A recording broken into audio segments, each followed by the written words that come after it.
Welcome back to Clash of Cultures. Today, we're going to be continuing along with our recap series. We're going to be looking at the Colorado Buffaloes in the 2023 season they had. Deion Sanders' first year coaching the Colorado Buffaloes after moving from Jackson State. So a lot of expectations for him, a lot of the transfer portal additions. So I kind of want to recap and see how they did based on our expectations earlier in the year when we did our preview.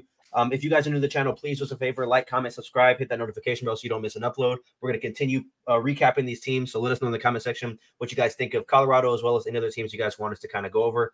But Dad, what is your initial reactions to the 12-game season for Colorado?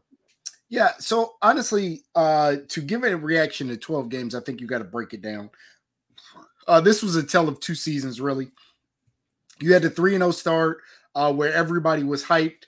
They were playing above expectations. If you guys remember, they were expected to get blown out in that TCU game, and they won that by 3. Again, as we kind of talk about, they roll out their first 3 games.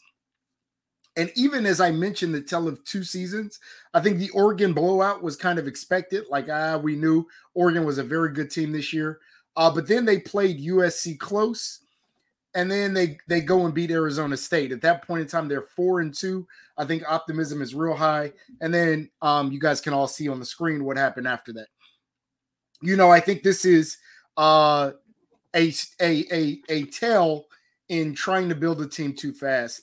I think you still need to build at the foundation, right? They brought in a bunch of good skill players to include Shador, to include Travis Hunter, Shiloh, but they got dominated in the trenches, I think, and I may be wrong here, but I think Shador was either the most sacked quarterback in the Power 5 or, very close to. Offensive line was horrendous. They did not have a rusher go over 321 yards. Shador had a very good season even with that. So there are things to look at positive. But what I'll say most, and I know me and Steven kind of joked and played about this, but I think anybody who knows college football, who understands football, would say that this was about what we expected. You know, about a 4-win, maybe 5-win, high end, maybe a 6-win season. This is about what we expected, especially in a conference like the Pac-12. It was going to be tough sledding. You lost, something like 70 scholarship players, attempted to retool in the portal. Some of the guys hit, some didn't. In some ways, you can say it worked, right? They did have a 400% improvement from the year previous, but in some ways it didn't, and we really saw that in the trenches. I think the true test of whether or not this is a successful season is going to be next year.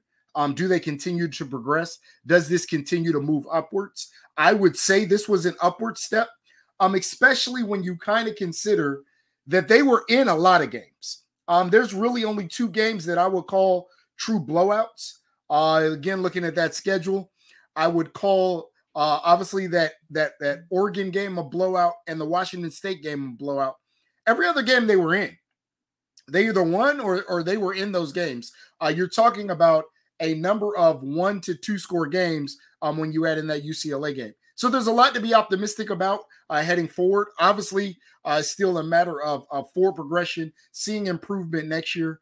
But I don't want to call this season a complete loss, but you could call it a complete loss based on the optimism of the first 3 games, or if you look a little bit further, the first 6 games. Steven, I know you're very opinionated about Colorado. Mm-hmm. What's your thoughts? Go ahead.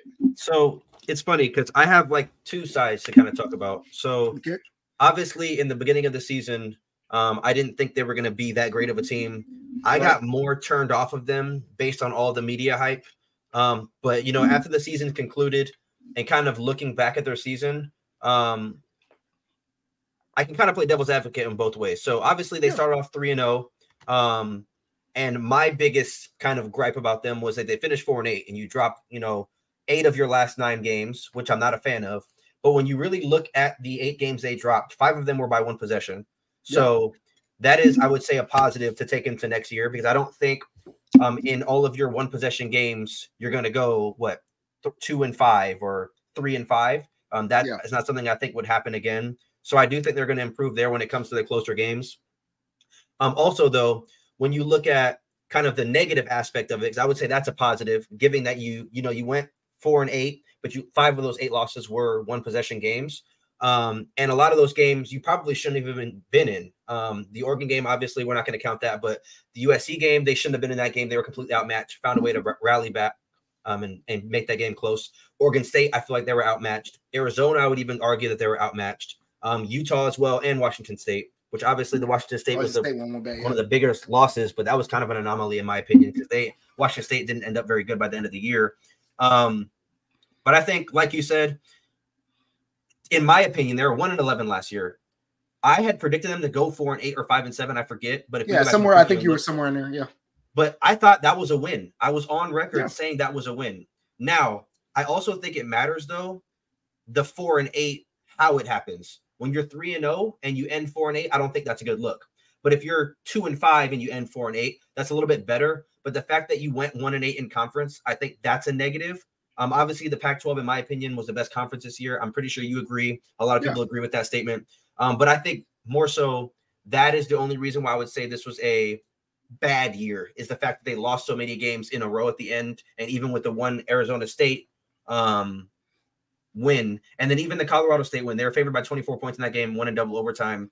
It's kind of – go ahead. But the only game I would say that they lost that I would have expected them to win is the Stanford game. Every other game they lost, they probably should have lost. That team was probably a better team. I agree, but I also think it's not like they didn't have any talent.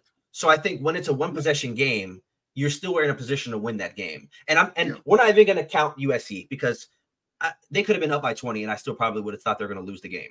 But I think when you look at the Arizona game, when you look at the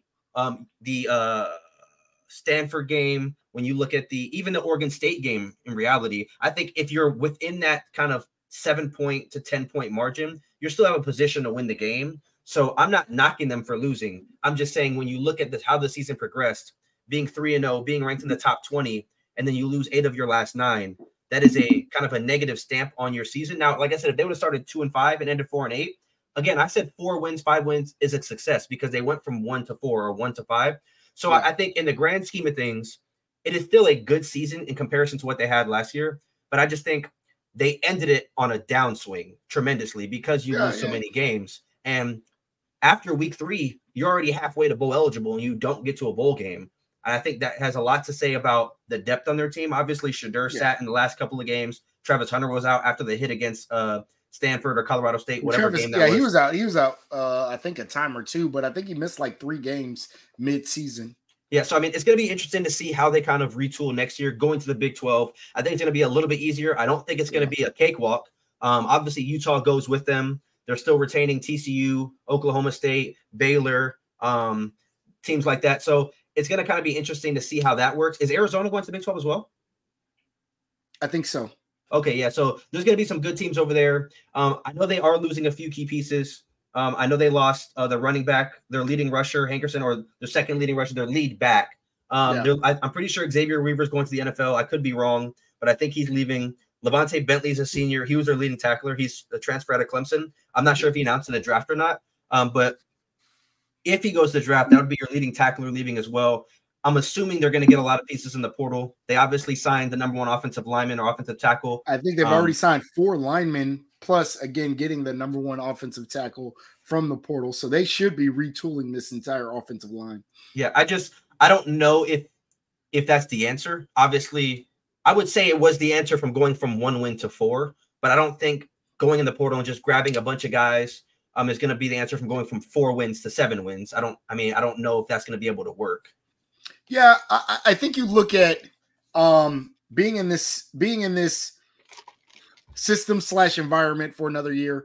I think the talent level is going to drop down a little bit. I think you don't play this many close games and not pick up some the next year. Again, all I'm going to say in terms of optimism is what they should suspect is a better record than 4-8 this year. So, right. So I think all you're looking for is bowl eligibility, right?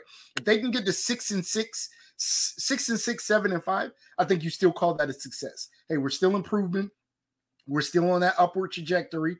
If that line can block a little bit, if they're able to figure out some semblance of a running game, you know, and they can get to 6-6, 7-5, this is that will be a successful second year. And I think they're bringing back enough pieces to do that. Now, again, question is still very valid. I am very concerned about a team whose now mantra is we are going to build from the transfer portal, right? They did not really spend much in high school recruiting. They have been pretty adamant that they are going to build this team through the transfer portal. I don't know that that's the answer. I don't know, one, that it's sustainable, right? Some part of team building, especially when you're rebuilding a program, is getting some young people that are going to be there for a while. You know, after this, because this may be their biggest influx of talent. After this, you know, Shiloh's gone. Shador's probably gone next year. Travis Hunter's probably gone next year. And we could probably keep going down this list. So this is really possibly the apex, at least with this talent that they have, if you can't get new, fresh, young talent in. I don't think this is sustainable, but I think it ends up in an improvement next year. Yeah, and like I said, one win to 4 wins to me was a success before all the media hype. The media hype came, and I was on record kind of bashing them. And it's more so because it was kind of like, I told you so. Why are we giving this credit to a team after 3 weeks? And then the hype train fell off. Well, now, and I think part of this is Deion Sanders is, no matter what he's doing, he's one of the biggest names in football, right? He's one of the biggest personalities in football. He's one of the most well-known football players of all time.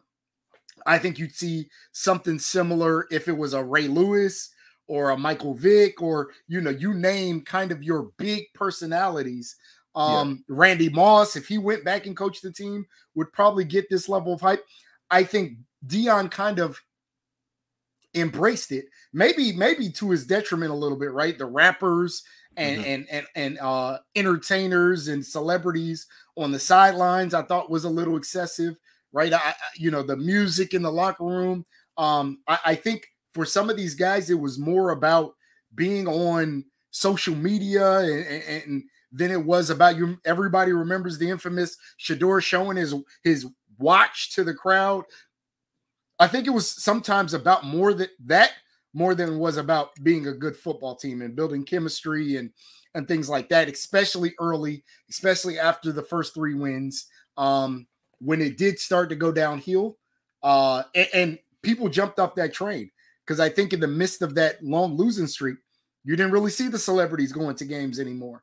I will say also, right around the 3 winning streak is when they started the whole Travis Hunter show on Bleacher Report.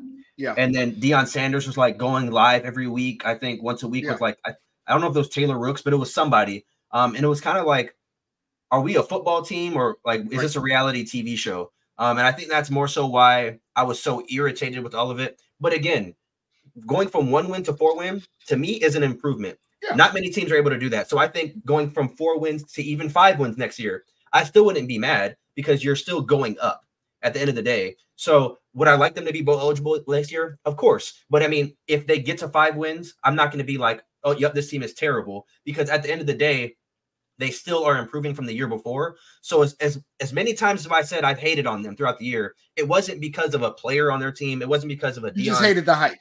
I hated the unwarranted hype, because after week 3, they were in the top 18. And well, after the week 3, there were people talking about national championships and and that's where I thought it got a little excessive. And, you know, it was a little bit of pump and brakes. And I'm I'm on record as saying Deion Sanders is my favorite football player of all time. You know, I have love for Colorado and what he's doing. He's put some people in some great spotlights. I think he's definitely secured Shadura a higher draft spot than he would have got out of Jackson State.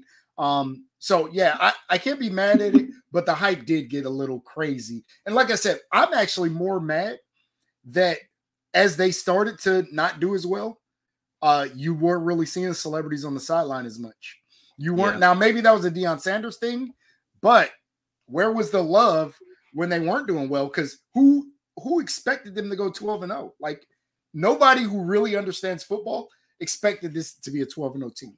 Yeah, I'm very excited to see how they do next year. Hopefully they kind of improve, get to that bowl game, play in a respectable, I mean, I wouldn't even say respectable game, play another team, maybe in the SEC and the ACC, see if they can compete with somebody like that. I think Shedeur is going to be in serious contention for the Heisman next year, assuming they do a little bit better. I think if you do get to 7, maybe even 8 wins, that could be a possibility. We saw a 9-win Heisman this year. And Shedeur had the stats with a terrible offensive line this year, so we'll have to see. But please let us know in the comment section what you guys think of Colorado and their season.